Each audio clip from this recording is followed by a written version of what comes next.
ইসলামী প্রজাতন্ত্র ইরান সম্পূর্ণ সফলতার সঙ্গে S-300 ক্ষেপণাস্ত্র প্রতিরক্ষা ব্যবস্থার পরীক্ষা চালিয়েছে। ভূমি থেকে আকাশে নিক্ষেপযোগ্য এ ক্ষেপণাস্ত্র ব্যবস্থা রাশিয়ার কাছ থেকে কিনেছে ইরান এবং তা এরই মধ্যে দেশের প্রতিরক্ষা ব্যবস্থার সঙ্গে যুক্ত করা হয়েছে। ইরানের প্রেস টিভি জানিয়েছে, আজকের পরীক্ষার সময় এই ক্ষেপণাস্ত্র ব্যবস্থা সফলতার সঙ্গে একটি ব্যালিস্টিক ক্ষেপণাস্ত্র শনাক্ত করে, তাকে অনুসরণ করে এবং সঠিকভাবে প্রতিহত করে।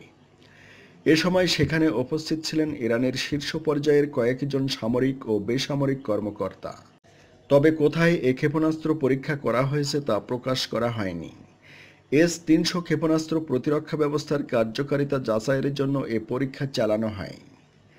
এছাড়া ইরানের সেনা কর্মকর্তারা এই ব্যবস্থা কতটা সক্ষমতার সঙ্গে পরিচালনা করতে পারেন এবং ব্যালিস্টিক ক্ষেপণাস্ত্রের হুমকি কিভাবে মোকাবেলা করা সম্ভব তাও যাচাই করা ছিল এ পরীক্ষার অন্যতম লক্ষ্য।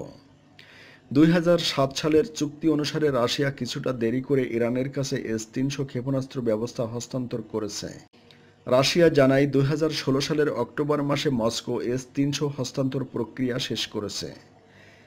এদিকে ইরানের খাতামুল আম্বিয়া বিমান প্রতিরক্ষা ঘাঁটির commander brigadier general Farzad Esmaili জানিয়েছেন, ইসলামী প্রজাতন্ত্র ইরান এখন অভ্যন্তরীণভাবে S-300 ক্ষেপণাস্ত্র প্রতিরক্ষা ব্যবস্থা তৈরি করছে, যার নাম দেওয়া হয়েছে বাবর 373।